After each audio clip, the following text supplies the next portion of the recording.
what for making the stream go live and seeing ourselves live and stuff on the Facebook. Welcome to Slamfire Radio, episode 567, recording live on August the 7th, 2024. I'm your lead host in training tonight, Cowtown Tony. Ooh, host in training. HIT? I'm Adriel. Oh, and I'm Kelly.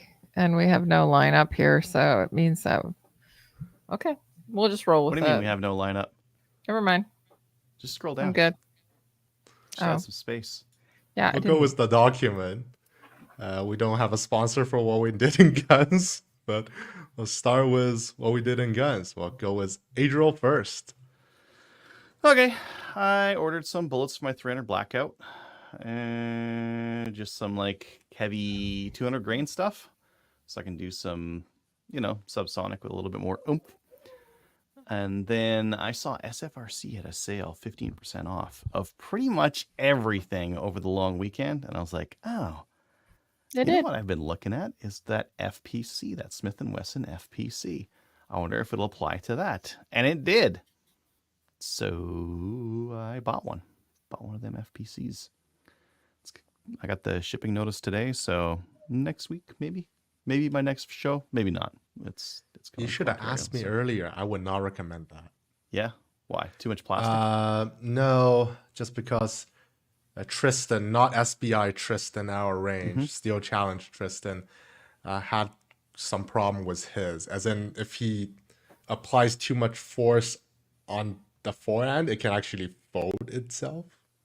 Oh, really? So, maybe don't sling it when you're trying to maple seed because it might start folding. Oh, so the barrel and forend are completely, there's no free float in there. And if you look at the forend, it is clamshelled on there. So the barrel's going out, the forend is clamshelled onto the whole way down, clamshelled onto the barrel. It's a very cheap construction. M&P's done this for a couple of guns. Smith & Wesson. Smith & Wesson has done this for a couple of different firearms, and they're doing it on this one. It is very plasticky. The M&P 1522, their AR, right. That thing was plastic everything, and this is plastic everything as well. I think I know what I'm getting myself into. Lots of plastic. You wouldn't want to sling it up. You definitely wouldn't want to shoot maple seed with it. You'd pull it off target. Although the scope or your whatever optic you're running, you couldn't run a scope because it's too far forward. It is on the forend and not on the receiver, but it's plastic. Same as the sub 2000. What's the difference? Yeah, same thing. Yeah. Well, I think for the FPC, I actually think it's better for mounting an optic. I think the optic mounting solution, because it doesn't have a weird twist thing out of the way, or the forend thing on the sub 2000. I don't really like that one either. It's the new Gen 3 one where you gotta turn it a quarter and then put it together. I think the sub 2000, if you look at it compared to the FPC, they both fold down. It looks like it's about the same, right? This one folds this way, this one folds this way. Who cares?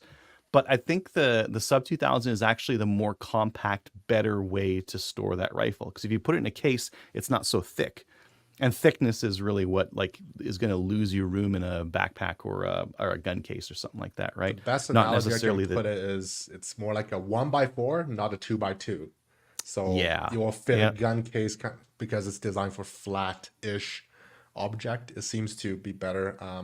That was a consideration when I was looking into side folding sub 2000 optics mount as well, where the M Carbo one would be kind of like a magnifier that flips to the side, so you're adding bulk to the side of it.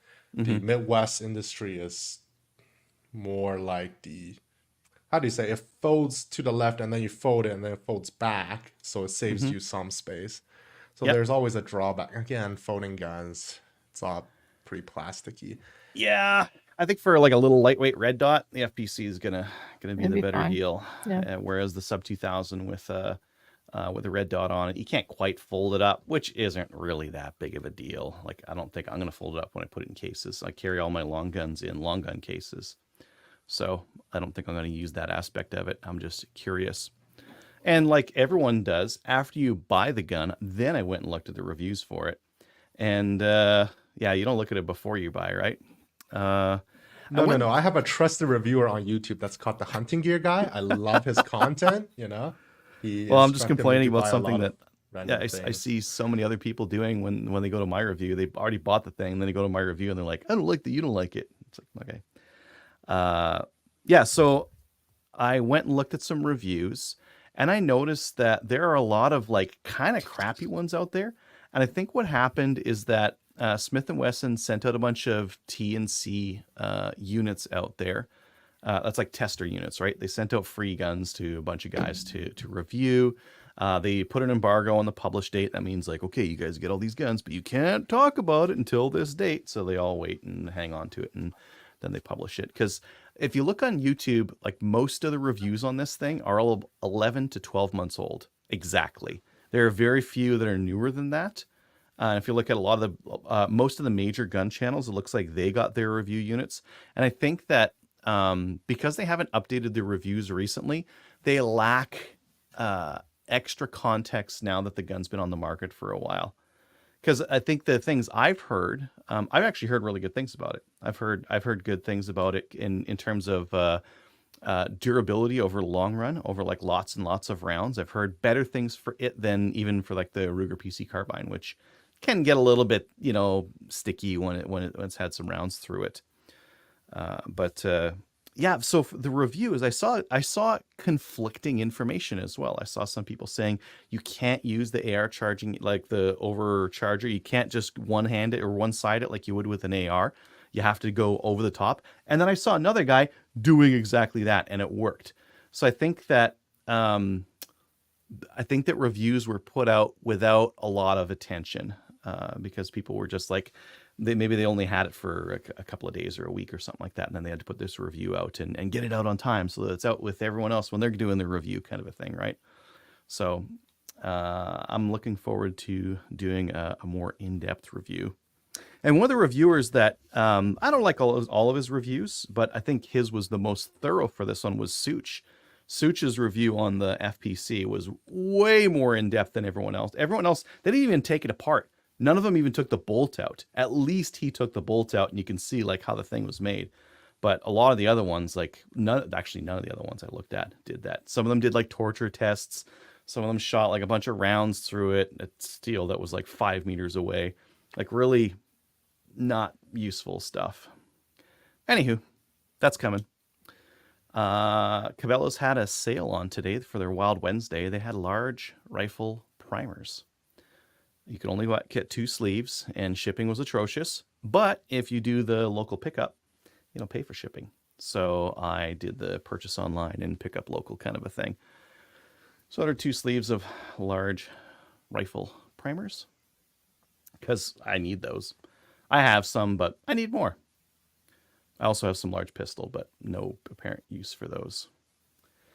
And then Tony, this was actually on, I think this was on, I can't remember if it was on the NFA or if it was on the CCFR's Facebook page, but one of them had this note about if you go do your PAL course, you get this course report in Alberta, and I think in most of the country, you do it, we give you the course report right there. We mark it, we grade the theoretical, the written, the practical, and we give you the course report at the end of the day.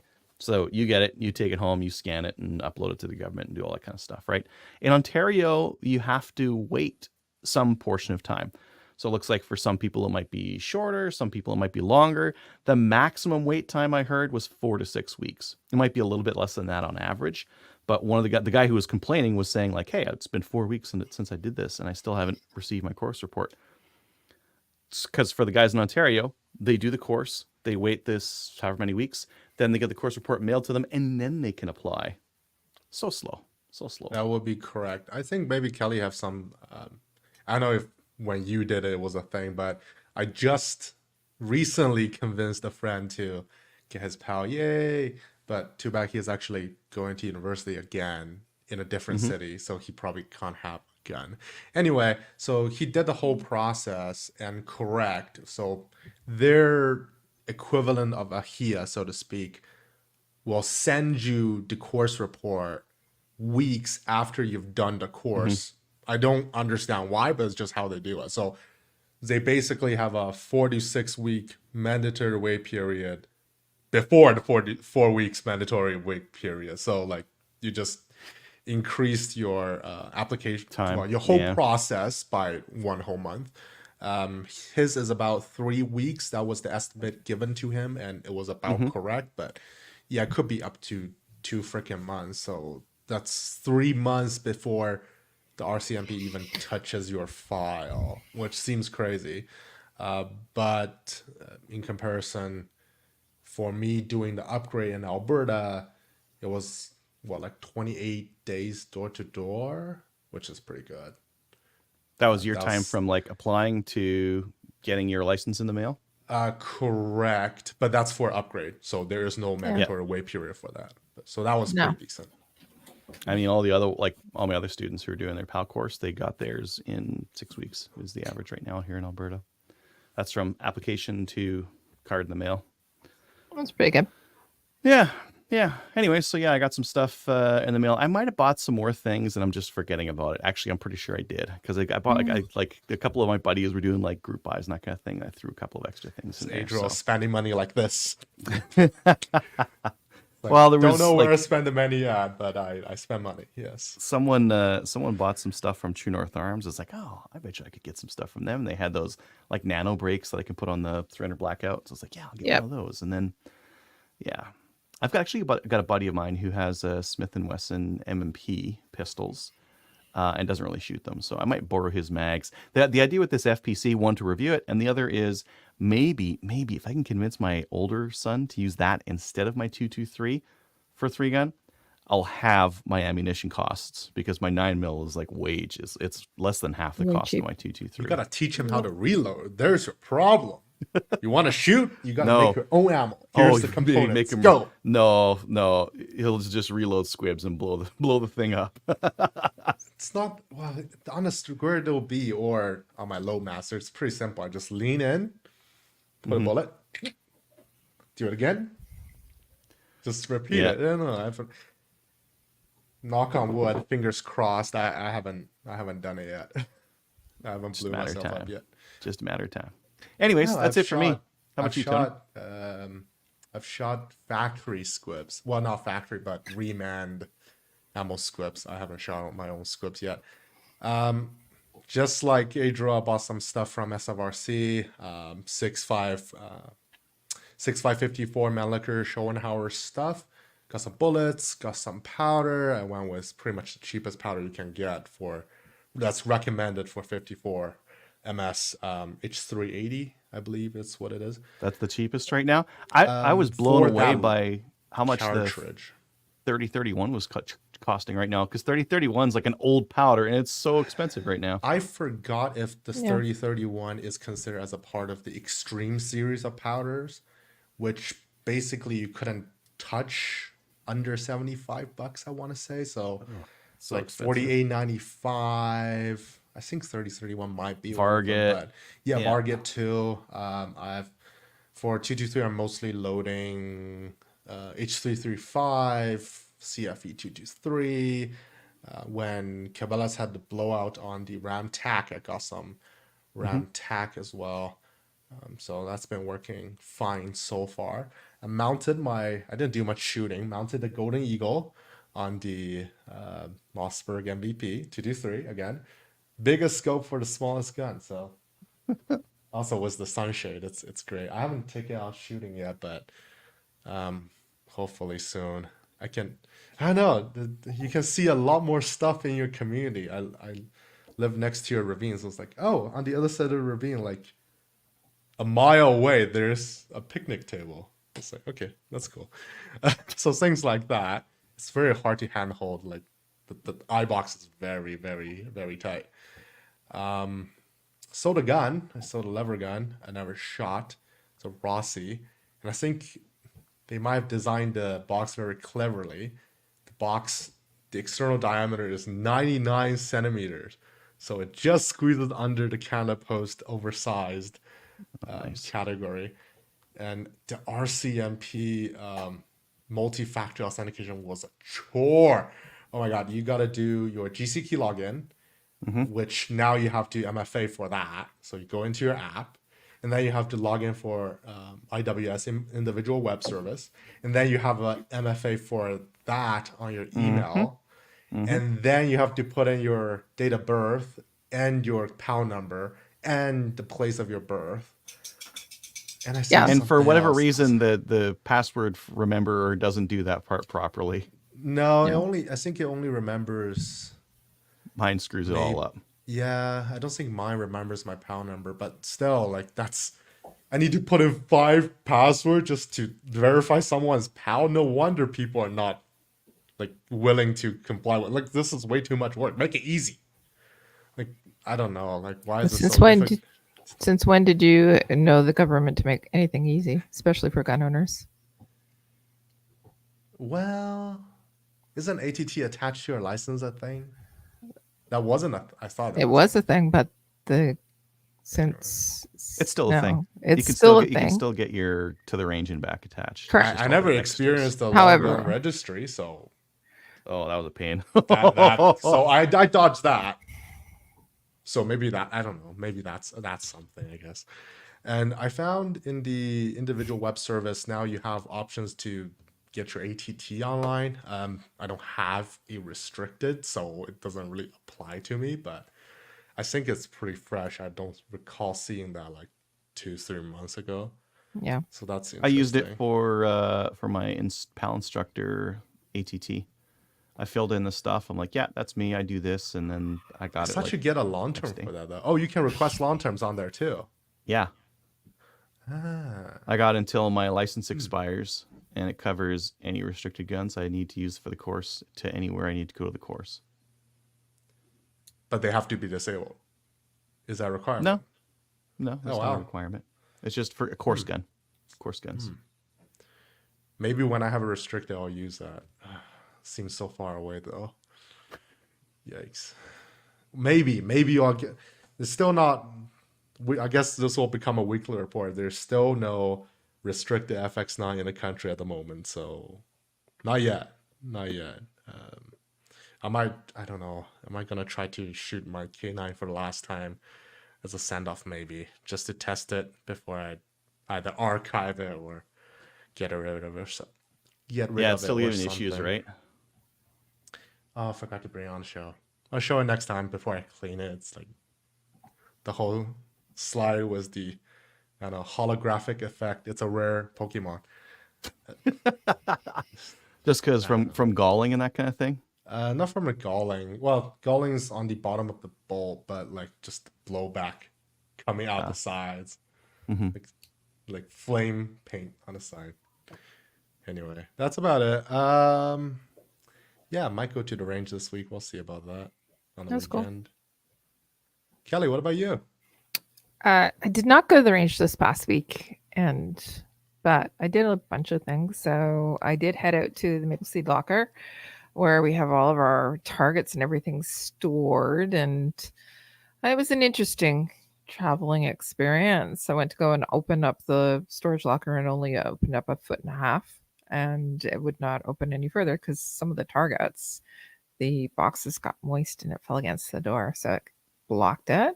So what I did to rectify that was I got on my hands and knees and crawled through the space. I'm sure with all the cameras that were around, that the people in the office were probably either thinking I was breaking into the joint or they were laughing their ass off at me. I made friends with 3 spiders that were right in my face when I crawled through, and they did not bite me, which was nice of them. But so I did crawl through, and I took some of the targets and I moved them around, so I was able to open the entire rolling door, and it made it much easier for me to grab everything that I needed, which I did. And I haven't been out there in a while because I was smart. The last time I was there, I loaded up the back of my SUV and drove it all here to my house and just stored it downstairs in the basement. So I'm doing the exact same thing. I loaded up the back of my SUV and I brought it home. I did a whole bunch with with some of our new shoot bosses, which is awesome. I chatted with a couple of people about our Katie that's going to be happening, and we opened that up. So thank you, Adriel, for sending that out. If people are interested in that, looks like we're selling spots for that. I am booked for this weekend. I'm going to be going to Cornwall as well as Smith Falls. So Saturday, I'm going to be Cornwall and Smith Falls. I'm going to be in Smith Falls. The other thing that I did also was we were talking last night on She Shoots. We're going to be having our She Shoots podcast. We're going to be having that on Tuesday, and we're having the crew from Apex come on. So we're going to see Carly and Vanja come on, talk about being an optics company here in Canada and being also a couple, and how they broke into the market and how it's going for them. So I'm looking forward to that. What else? Oh yeah, and did we talk about this last week? I don't think we did, because I just checked. I think it was Monday. It's the 7th, so it was 5 days ago. Yeah. Okay. So I was successful in the antler list, or I was able to get my doe tag this year. So Kelly Kincaid, Kyle Kincaid, myself, we're going to be doing our annual deer hunting camp / at the Kincaid Ranch. We're going to be going in and doing that. So I've booked that all up. We're going to be able to either do a doe, or we're going to be able to do bucks, because we all have our doe tags this year, which is awesome, because last year there was a challenge with that. Neither Kyle nor Kelly had their doe tags. The other thing that I did was I also got booked to do a handgun. It's the local at SRPC, my local club. Me and Kelly, we got booked for the local club level ATT handgun course. Yeah. So we still running those so that people can come and all that. I think we only got about 4. So it looks like it's slowing down a little bit. It might be because of the fact that less people have handguns. Not might be. It is because of the fact that less people have handguns. So I did book that. I'm going to be doing that on the 8th of July. I'm going to be, sorry, not July. July's already passed. September. And my whole entire month of August and September and pretty much October now has been booked. I'm also booked for EOSC. So it looks like we're going to be doing Ladies' Day and EOSC. And I think we're going to be doing it October 5th. So, yep. If you want me for anything, don't ask, because I'm booked. One more thing. I just want to say hi to Jason Gallen. He's watching. He said, give me a shout out. So I want to give him a shout out, just in case he leaves before the end of the show when we get to the shout outs. And there's Luke Godin as well. He's chatting. So everybody in New Brunswick's watching. So hello, everybody. And that's it for me, I think. I did not shoot, unfortunately. Okay. Awesome. But you'll be supervising for 2 whole days. Yes. Maybe I will shoot this weekend. Don't forget sunblock. What else? Well, I ordered the good weather this time, so it wasn't, scorching 40 degrees, which it's not supposed to be. It's only supposed to be sunny on 24 degrees on Saturday and 22 with a minor chance of rain on Sunday. It's like golf-sized hail balls. Like, was it? Yes. No, it was over the weekend in Calgary. It was I heard that the Calgary airport even was not doing domestic. That there was a flood. The roof was gone. There's something about Calgary. The northeast side seems to be affected the most with hail, and it seems to be, at least the 10 years I've been here, it seems to be a pattern. It's called the mountains. Well, that's away from the mountains, so no, I don't know. When maybe it comes in, that's something. Kyle's on the road, enjoying the view. Maybe he'll post something on Discord. We'll see about that. Dustin, rumor has it, has become the new armor for Rust, so we'll see how he makes out for that. Upcoming events. Adriel will do the 3-gun matches, I'm assuming, because Kyle isn't here. Yeah. This weekend here, Sherwood Park multi-gun. That's August 10th. There's still spots available for that. It's on Practice Score. September 6th, that's Canadian multi-gun series at Guelph. September 7th, that's the start of the Chaz 3-gun Battle of Alberta. That's a 2-day, 2.5 day really. event out at Chaz. CDTSA is running one on September 8th. September 21st, Shared Parks running another one, multi-gun. September 28th, weekend after, is the MP3G team match. That's the 2-day match up in Peace River. And yeah, that's good enough. And Kelly for the Maple Seeds. Sure. There's so 2 coming up on the weekend. I know that. Yeah, so on our website, Cornwall says it's sold out, and there's a link for, or this is for Saturday. It looks like somebody dropped out tonight. So if anybody is listening and they want to attend the event, you can go and sign up for it because we do have one spot available. Smith Falls, which is on August 11th here in Ontario as well. It is not full. There's still 2 more spaces available, so go and register for that. August 17th, Chaz. It looks like there's one spot. So we're going to the finals here. That's the dribs and drops that are available. August 20th, Nanaimo Fish and Game. There is spots available. Bonnieville. It looks like last week you were talking, or was it last week or the week before that you were talking about that it's selling really well, but it still looks like there's a couple of spots there. 10 spots out of 15. It's doing pretty well. Yeah. Wonder what's going on with Tabor. The link's not there. So it must be still with the club. I'll ask Steve if I can put the link there. Yeah, because I think Tabor, which is August 26th, if we can get the link up and out to everybody, typically does not sell out. So you can also, if you're around that area, you can go and shoot there. August 31st in Lloydminster, it's really at risk to be canceled. There's only a couple of people who signed up for it. So go to that one. September 7th. I got August on the brain and July. September 7th, which is Our Lady Seed for Blue Ridge, which is Blue Mountain, Ontario. Go to that one if you're a lady, or share it with other people. We have a bunch of ladies that signed up. There's still a couple of spots that are available for that. September 14th, Sherwood Park. It's got spots available. The September 15th, Sherwood Park, ladies only. I think it's pretty much sold out ish. It's within the club, and I think they've sold it out. But I will be there. Maybe even Adriel will be there. So come out and see us.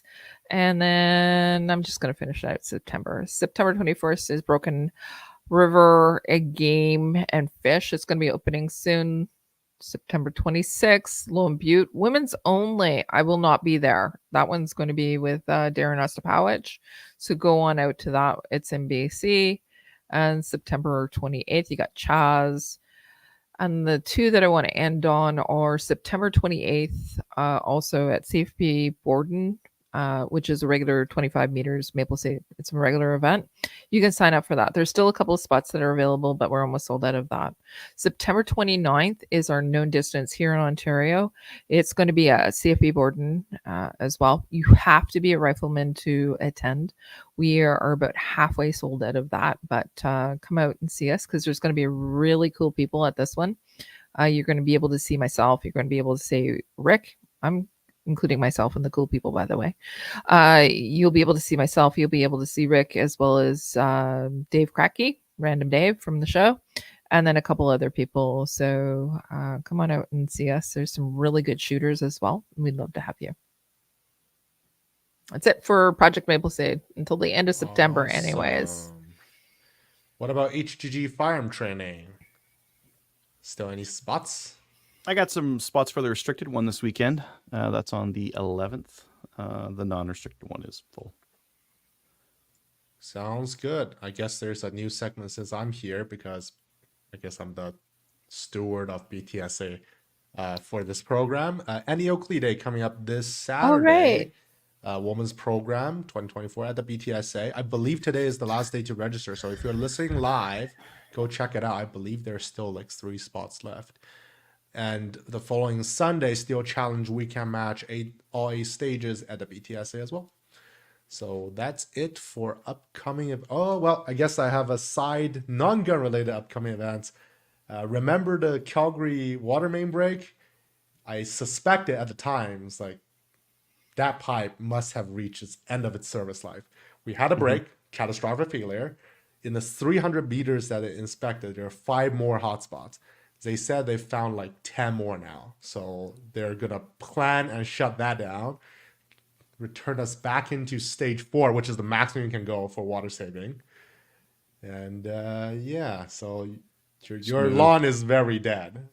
Move to a better city. Move to a city that has like functioning water pipes. Yeah, I have to drag my parents around. It's really annoying. I would have moved to Edmonton in a heartbeat. Oh, Edmonton's not a better city than Calgary. It's more affordable. You could buy a house here, which is better. And you got great ranges there. We have good water. We're not going to run out. Our rivers, our water's set. It's not like Calgary where you guys are going to be constantly in drought conditions for the next 50 years. There's water or not, depends. Okay, going to the news. The first one would be a video from Grand Thumb. Maybe don't drop your 20/1911, especially safety off, muzzle down. It seems that the inertia of the firing pin can, and in their testing, very likely was set off the round in the chamber, despite the hammer not even following was it? So sometimes they had the hammer fall, but the half cock would catch it. So you can have a light really trigger. The hammer. It's just the firing. It's just the firing pin. Yeah, I saw just the inertia of the firing had pin. a titanium firing pin of sorts, or something. Well, maybe it's not a 1911 anyway. So yeah, don't drop your gun. Everything else, even P320 seems fine. They seem to got over their drop and explode, toss it like a hand grenade issue. I don't know. So maybe the Canadian forces are safe now. That could be. TACCOM is coming up September 6th, 7th, and 8th in Mississauga. I believe that's a yearly, well, how do you say? SHOT Show of Canada, so to speak. Yeah, annual event. It's an annual event, and it's on the same weekend every year. Oh, right. And I always book something that weekend. Yeah. Awesome. I bet you will be able to see some of our hosts here at TACCOM. I think Grant and Dave always go. Nope. Dave goes. I for think the ORA, Dave's gonna go for the ORA. I may be able to go on the Thursday. I definitely am not able to go on the Saturday because it's Ladies' Day in Collingwood. And Sunday I'm doing the handgun course here. So I'm not going to be at it for the Saturday and the Sunday. But if you're in the area, go check it out. Yeah. Another YouTube video. Can you dance with rifles at a wedding? This came from our favorite lawyer, Ronkoff de Bailey. And I believe he found out it's Canada before the vast majority of people, just because he noticed there's a pin on the side of the magazine, which is very, very Canadian. Let's put it that way. And he went into detail. I'm not going to spoil it. Neither do I have the legal know-how on which charges may be applied for at least what appears to be a very careless manner of handling firearms. I'm not sure if it's probably not in a public space, but okay. So to review, can you dance with a rifle? Is it a loaded rifle? Because I didn't watch this. We don't know. We don't know, and the prosecution would have to prove it was or wasn't. Correct. Was this within Canada or is it in the U.S.? Within Canada. Okay, so our laws would be applicable. Correct. I think it would have been fine if the PAL owner was within arm's reach. Was everyone though? There's like a whole circle. No, maybe I'm in the middle. So I don't know. As long as there's one PAL holder, Jesus. PAL holder within arm's reach. Within arm's reach, you're good to go. Maybe. Ish. Maybe. Like, is this careless use of a firearm? I don't know. That's a pretty subjective charge, isn't it? Yeah. They could throw that at anyone, right? Well, he did mention that pointing a firearm doesn't matter if it's loaded or unloaded. They're pointing it in the air, but Were they pointing at other people? No. There's some careless. Were they aware of what was beyond? No. So we're going into semantics here, right? Yeah. But again, in my opinion, was anything Canadian firearm related, the law is very vague, intentionally or not. I'm not going to speculate, but that's just how I feel about it. Last but not least, big news coming from was a division of Smith & Wesson, no longer a division of Smith & Wesson.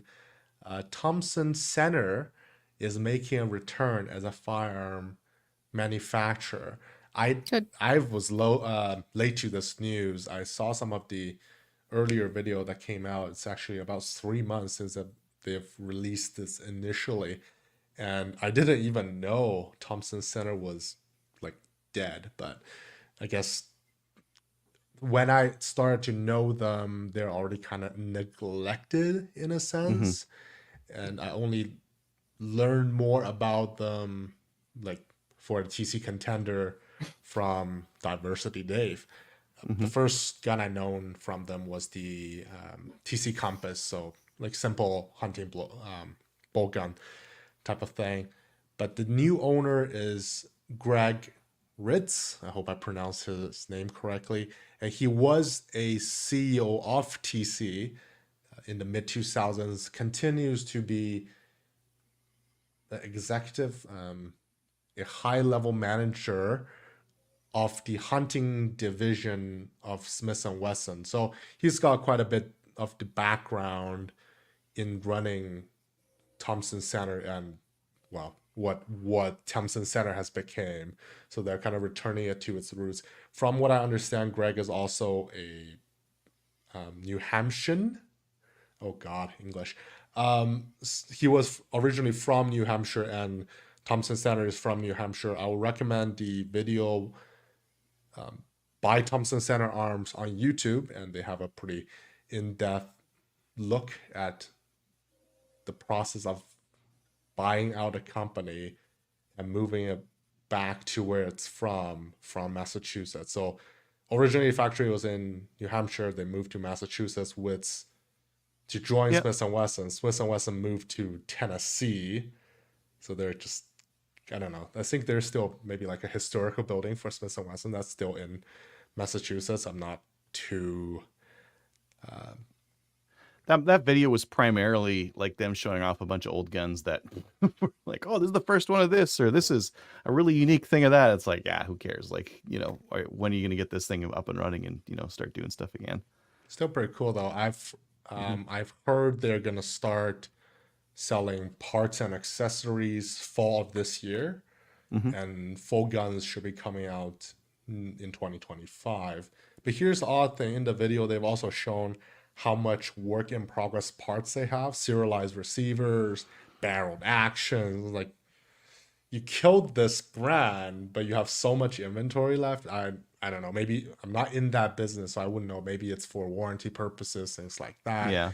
But so I would bet that's what it's for. It'll be interesting to see. I'm somewhat in the market for a break action, single shot hunting gun. So maybe I'll pick one up. We'll see.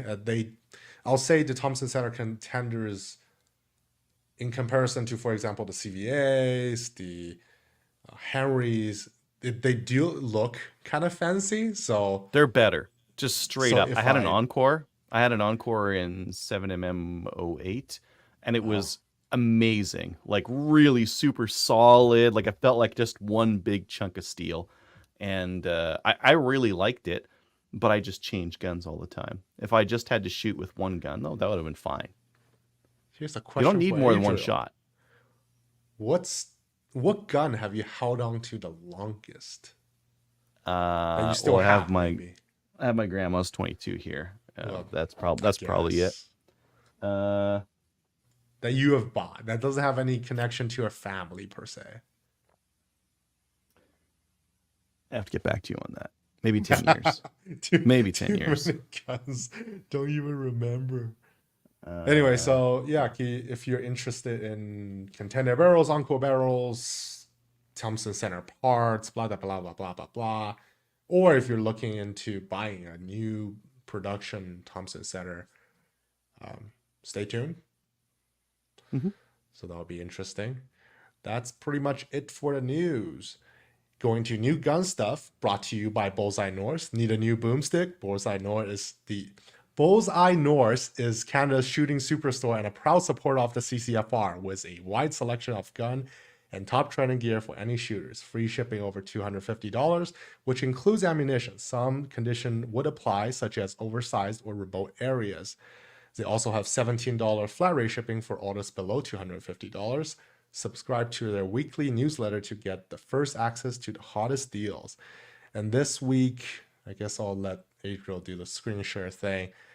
Yeah. They have the very fancy, in my opinion, CZ USA Sharptail side-by-side break action shotgun 410. I believe it's a single trigger. Very fancy. If you want a fancy 410 side-by-side improved cylinder, shotgun. modified choke, 28-inch barrel, 5.9 pounds. That's pretty light for a double barrel. But I mean, it would have to be a 410, right? And $1,700. Well, if you've subscribed to the whole shooting expensive ammo thing, it's perfect. And then I have this is the additional model of the Daria TM22 lever action. They started with a traditional looking wood stock laminate one, or you can get one that's tactical looking black. This one is the green laminate, again with the detachable magazine. I think this is probably the best balance in the models. I don't know, maybe just the whole magazine sticking on the bottom thing with the lever gun doesn't really work. Have we talked about why they still have the mag tube on these things? We discussed about it. I don't think we came to a conclusion on that. Why do they have that on there? Can you remove it? For some reason I thought in the CFE Discord someone said you could. I think you could. But it was like a chore. So yeah. Pull that bit off, pull that bit off, pull the stock off, unscrew it from the receiver here, away you go. Mr. Dremel Master. God. You're good. God. Anyway, that will be. I already have a 22 lever gun, but this would be my prime pick, just so you don't have to load from the front, which seems first risky, second not very friendly for beginners, since you just top up the magazines and away you go. So I think that was pretty cool. I think the other stuff are from Adriel. Yeah, Iron Guns has the PS90s on sale for $15.99 USD. That seems pretty cheap. I remember CSC had them for more like 28 or something. But still, my question is still, this is the wrong length. You got to make it either short or you got to make it long. This is like in between. And it's not correct to the real thing, which is SBR. It's because it's the US. It's 16-inch barrel. If you want the correct length, either long or short, you're going to pay like a lot more. This is 2,200 Canadian. I forgot who made short barrels. I guess you could rebarrel them here. Yeah. But then you have to, barrels aren't controlled. You could verify. Yeah. You could verify this. Yeah. Yeah. But it worked I though. Guess. Yeah. And then, I think your Cabela's had. Yeah, correct. Cabela's had like large rifle primers, which was kind of news. And then they had Barnes bullets for sale. And then, Ely and a bunch of other stuff. Yeah, I didn't know they had Ely ammo to start. This is actually price competitive on sale anyway. The Ely 22 clip, so pretty standard match grade 22 ammo if you're shooting ORPS, CRPS, things like that. You might be interested in this. It's not much cheaper than other retailers, but if you are close to one, you have the option to pick it up. So that's it for new gun stuff. Let's go to our main topic. All right. Which is this list of firearms and stuff available for compensation, aka what's in the buyback. I'm going to pull it up and we're going to bitch in more. I'm going to ask before we do that. Available for compensation. Yes. If they're not in there, they're just going to take it and you don't get any money. Correct. Mm-hmm. So let's list of firearms eligible for the buyback. Let's go through the devices because that one's shorter. Okay. Devices is real short. AR uppers and lowers. Of any stripped, not stripped, assembled, blank. They're all in here. An odd distinction is they distinct like blank AR-15 or M4 or M16-4, M16-3, M16-2, M16-1. I don't really know why they're doing that. Isn't dash 4... First, is it called a dash 4 or the A4? I thought it's called an A4. But we don't have those here anyway. Yeah, so true. But like M16 A4s. Like the A4 would have been a burst. No, A4 would be the full auto gun. I thought that the A2 stuff was a we can't burst have fire here. gun. Anyway, None of the stuff we can have here. The We have prohib AR-15s. regardless. Don't matter. Yeah. Anyways. So so this list was updated as of the 7th. So it was updated as of today, but I think they do it every day. So before we do go any further, so the buyback, we do have to acknowledge that there is no money for the buyback currently right now. Also, more information will be provided in due course on compensation amounts for businesses, individuals, methods to turn in eligible prohibited firearms and devices, and how to participate in the program. So right now we're just bitching and moaning about a bunch of guns that have been listed on this, but there is no plan in place, or there is no amounts, or there is also no so other but they than did that, say that they wanted to do it in 2025. Right. In 2025.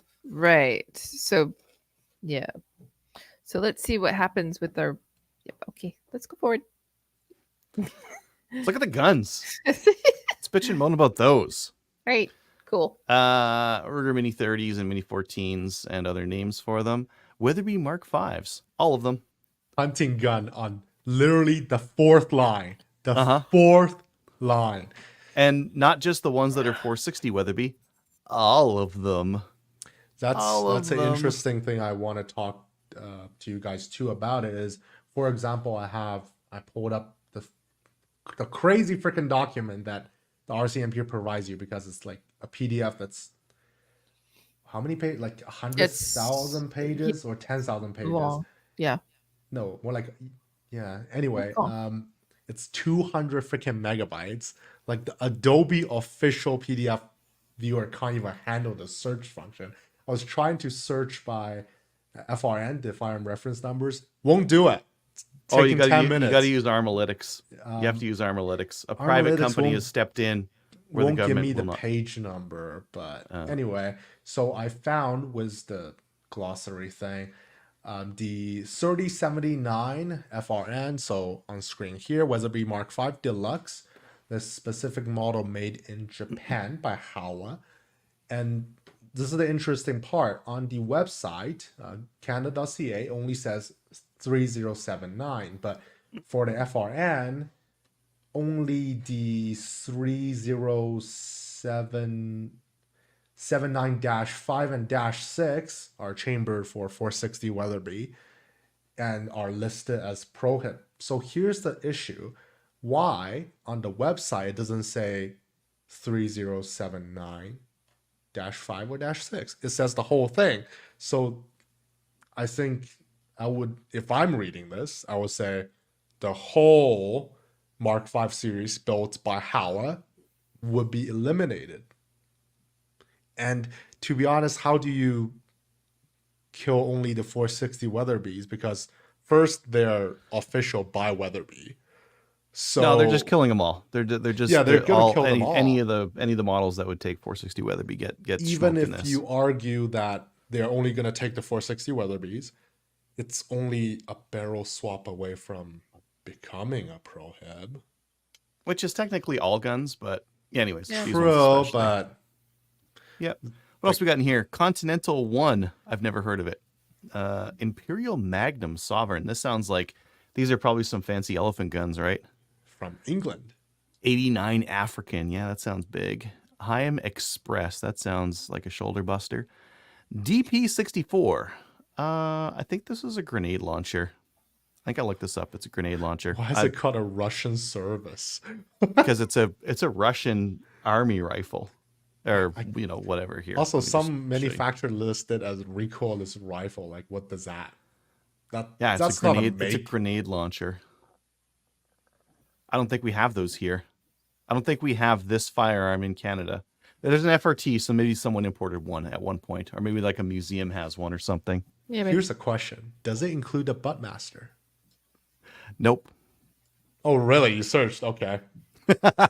Okay. No, Well, I it guess doesn't. it's always a prohib, so it doesn't matter. Let's see. Recoilless rifles. Yeah, recoilless rifles. Like, are you sure? Like, this is something that needs to be in here? But I think with more than 20 millimeter bore or over 10,000 joules. And that's a lot of these. Like, you look down here, Azerbaijani sniper rifle. You gotta be serious. Like, why? Why is this in here? Anyways, that's a 12.7. That's a big round. Rocket launcher P-27. I don't think like people were knocking over gas stations with this stuff before, but you know. Did Canada ever had Boyd's rifle, the British anti-tank rifle from World War? I want to say yes. Well, the other things you could get, now this is going back a while, but you could get the Russian PTRS and PTRD, and those are big honking anti-tank guns. So yes, we had that kind of stuff,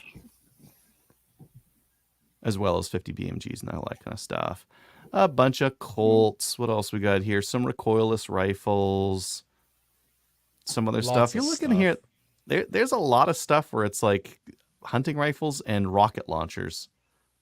Oh, Tony, sorry. Your FIM-92 Stinger.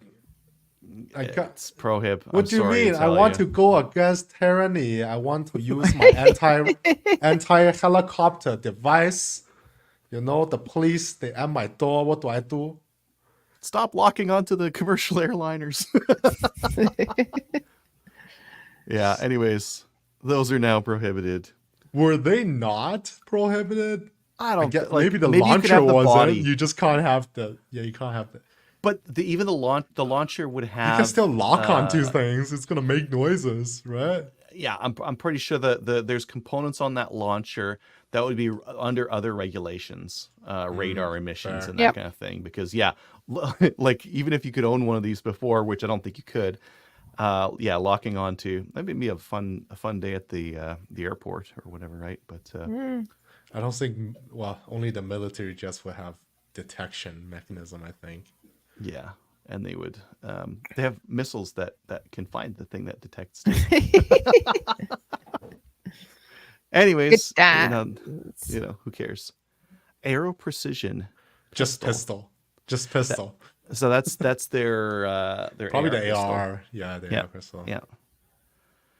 Yada yada. Armalite, Colt stuff, PSA, Pardis.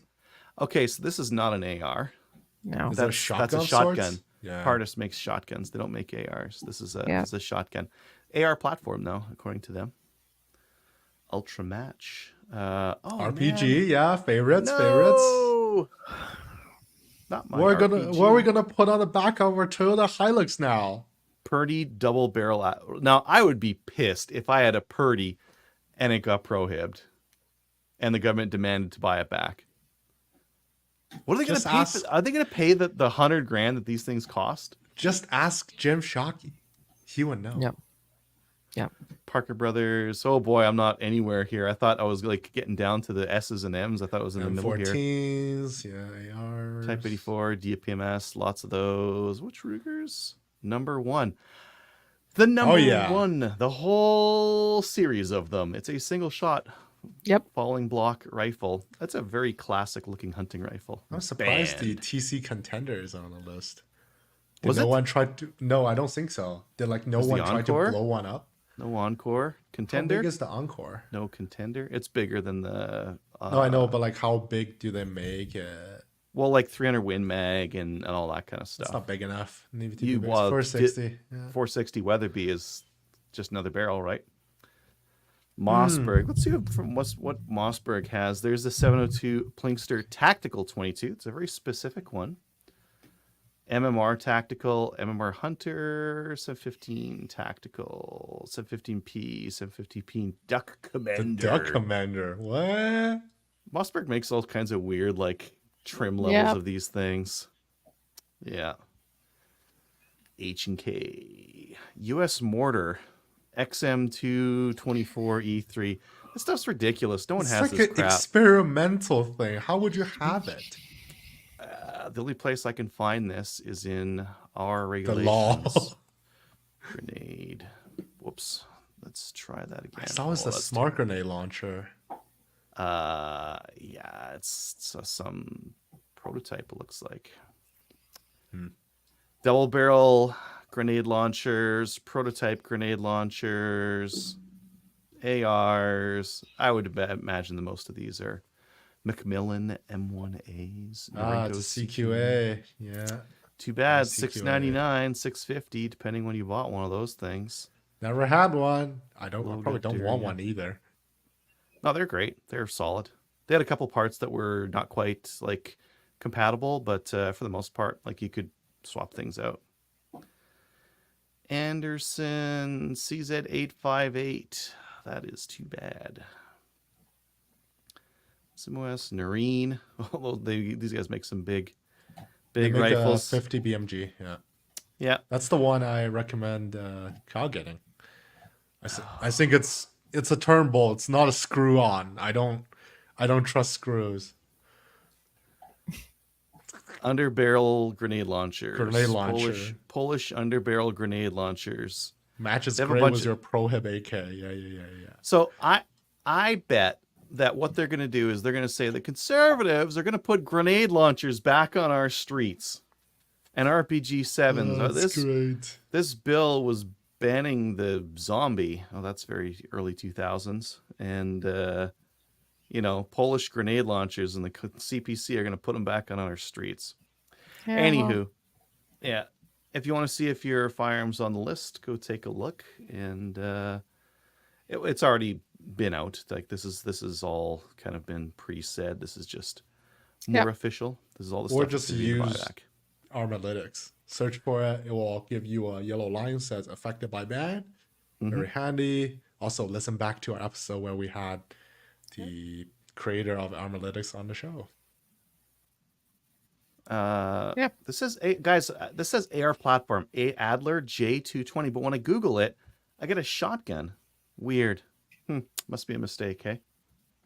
Well, is the Gen 12 technically not an AR platform? This is not an AR platform. No. But it uses the takedown pins. Must be an AR platform. Pins. It has a carry handle. That was really their biggest sin, was it's got a carry handle. Yep. And that's it. You use a carry handle. Most AR-15s don't even have carry handles anymore. If it's got a carry handle, if it's got a stock that goes up, any of those things. Anyways.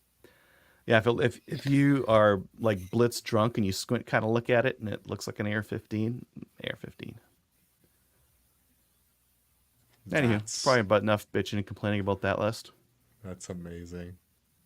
All right, let's go to listener feedback. Let's go to the live interaction first. I saw a few. First, Luke confirmed that when he took his NR course in New Brunswick, they give you the test results right away. So I'm guessing that's the majority, and the Ontario way is not the majority. Richard Lee saying we must be due for. No, we get our results right away too. Like, well, when I did it, we got our results right away, and I'm guessing not anymore. That's not the way it is anymore. Okay, well, I'm old. It wasn't that long ago, Kelly. You were challenge our pals. I would have done that if I could. When I took my PAL, you could no longer challenge challenge. You were on a show called News Shooter Canada not that long ago. 7 years ago, 8 years ago. Maybe it was. Where did that show go? I've heard about it like once and twice. Yeah, longer. Yeah, it's almost 10 years ago. Not so new then. No. Not so new anymore. 10 years ago. Island Rend was asking about running steel mags and what to run for the Shadow 2. I've got some personal experience with this. I'm going to give my 2 cents on it. I would recommend only the Mekgar metal body mags. This is one that's what you would get from the factory or from the Mekgar place. I wouldn't get the half plastic ones, mostly because It's just another thing to break. These ones you can also put base plates on if you want. I have my Shadow 2 set up for 3 guns, so I've got the magwell on it, which means that these original ones don't actually seat. That looks like it's seated, but it's not actually seated in there. So what you need instead of one of those is you need a smaller mag base that's a little bit longer, so it gives you something to stick out and actually like grab onto as it goes into the gun. So I would recommend something like that instead of the plastic. Are we not on YouTube? Shh, I just remembered. Nothing happened. Nothing happened. Look away. All right. And yeah, Richard mentioned we should have Galleon back on the show. Where did he say that? I don't see that. Facebook comments. I don't recall watching him on the show except for the Big 500 that I remember he was on, and at the CCFR AGM I saw him there. Mm-hmm. Emails. Do we have any emails? I did not check. Well, Tony, you didn't write us an email, so no. Okay, so no emails then. And Adriel is supposed to do YouTube comments live. We should have YouTube comments. Yeah, we do. Yeah, active. Yeah, I can pull those up. I was just looking at her email, but yeah, there's nothing there. On the, let's see. Oh, they're all from Eddie. Eddie's been picking up the slack for you, Tony. Simplified classifications is too much to ask for. I want suppressors, CCW, and full autos too. Oh, and I forgot to mention standard and high capacity magazines. Would be very nice. Odd that Tenda doesn't ship powder anymore, but ship primers. Both are dangerous goods, and I believe primers are more dangerous due to their impact, sensitivity to impact and static shock. Does anyone know of instances of powder going off while in transit? Seems like shipping companies are making mountains out of molehills. Yeah, I'm sure it's just a liability thing. But powder by itself is pretty hard to ignite. Those like you need to light those little plastic bottles up, and they need to light up and burn and let some fuel in. It's not black powder; it's smokeless. But even black powder is kind of hard to light. Did he mention that if they're still shipping primers? I don't know. I think they are. Last time I checked, which is like a year ago, they were. But yeah. But not powder. No. Dustin, does your firearms business have a full auto license? If so, are you allowed to convert firearms to shoot live ammunition and test them out at the range? If you don't mind telling, who's the original Vancouver movie armor you spoke of? I'll have to get Dustin to answer some of those questions. Keep that on for next week. If he did his job correctly on the quote unquote Rust set and did not get double killed. That'll be good. Yeah. Eddie also says, Tony, the problem you described with your scopes for Maple Seed seems to be an eye box or eye relief issue. You may also have parallax issues if you're not using a rimfire specific scope. Rimfire scopes typically have a parallax set at 50 yards instead of 100 or 150 and have finer crosshairs for smaller targets. Another solution is to get a scope with an adjustable objective and set it to the proper distance. My preference are the loopholed rimfire scopes. Rick from Maple Seed is also a fan of loopholed. You can still write in the long emails, but you might now have to end up reading your own emails to us. That's fine. Yes, because the first scope I shot was the Vortex Diamondback Tacticals 329, which is a rifle scope. It's not designed for rimfire. It doesn't have adjustable objective or parallax. The 6-24 Diamondback Tactical does, so I was able to see the target that time. I just suck with a rimfire gun. So now I have more magnification, hopefully more accuracy out of this gun. I need to test it. Maybe I need to load up myself some 77 or 69 grain 223 ammo.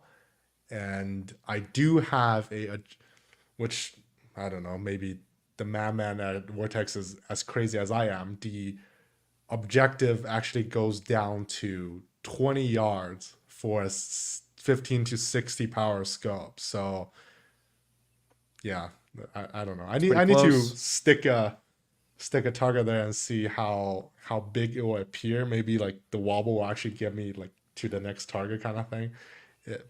I don't know.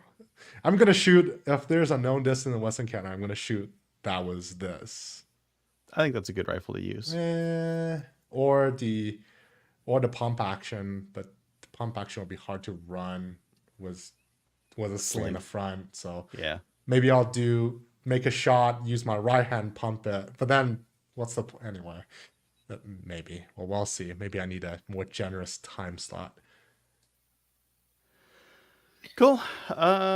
Next, great from Eddie. Great to see Tony and Dustin as the new hosts. They add diversity and more Western Canadian flavor to the show. Now, if Trevor or Matthew came back, we would have hosts from coast to coast. The ghost. The very next comment is from Trevor. Smooth like butter, Dustin. Hee hee.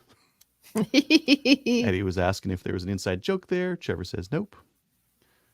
Tony's comment, late for work day 1.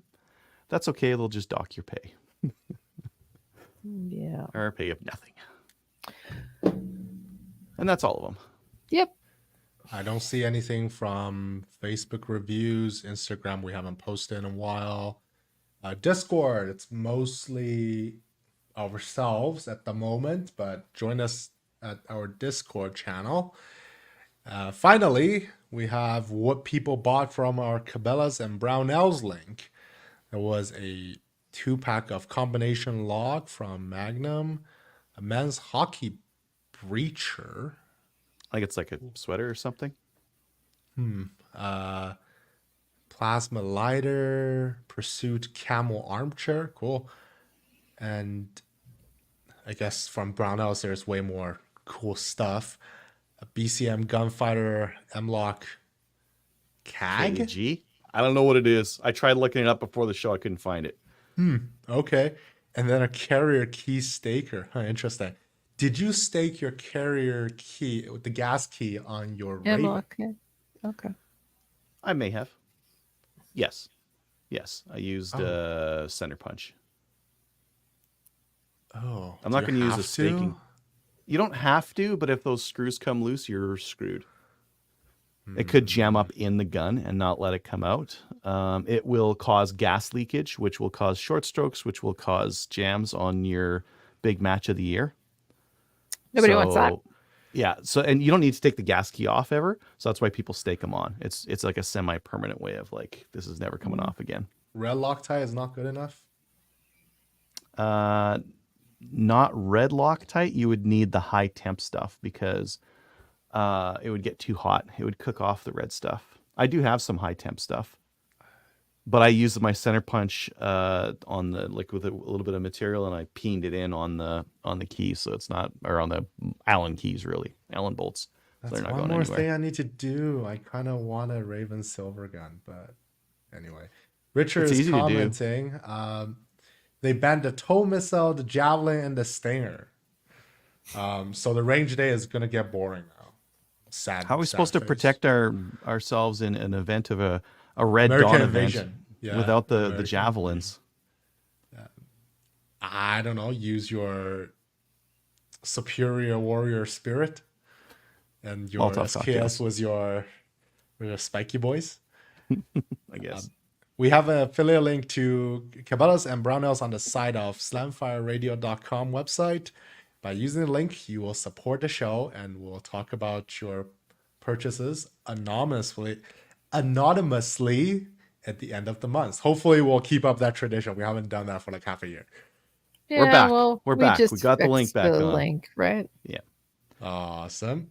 Thanks to our supporter on Patreon Player. If you'd like to support us you can find us on Player, Utreon, and Patreon. If you'd like to email the show, send them to slamfireradio@gmail.com. I think it's a progression curve. So you start commenting, and then you start emailing, and then you become a host. So I think Eddie is kind of in that development curve right now. So someone needs to start commenting. So when Eddie starts to email, we won't have a gap.